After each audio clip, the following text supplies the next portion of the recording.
તો જેના ઉપર ફોન આવે એ ફોનના નંબર રાખજો અને મીડિયાના માધ્યમથી હું પોલીસ વાળાને કહેવા માંગુ છું કે તમારું કામ કાયદો અને વ્યવસ્થા જાળવાનું છે, નિષ્પક્ષ ચૂંટણી કરાવવાનું છે। તમારી સામે કોઈ ફરિયાદ કરે તો એના એક્શન શું લેવા એ કામની જવાબદારી તમારી છે। કોઈ કોંગ્રેસના આગેવાનોના ફોન લઈ અને તમારે એનું કલેક્શન કરવાની જરૂર નથી અને ધાક ધમકી આપવાની જરૂર નથી। આ મારો ક્ષત્રિય અને આ સમાજને મારા મતદારો બેઠા 5-25 5-10-15 એફઆઈઆર થાય ને તો બાપુ તૈયારી રાખજો, એમાં આપણે કાંઈ ઓલું દવાનું નથી।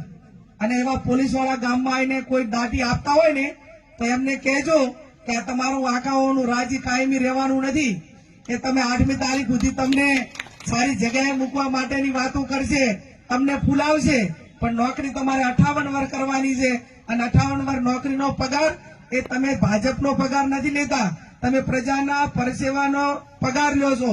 તમને લોકોના પૈસા જે ટેક્સના પૈસા છે એનો પગાર મળે છે। એટલે આટલી બાબત ધ્યાનમાં રાખીને મહેરબાની કરજો।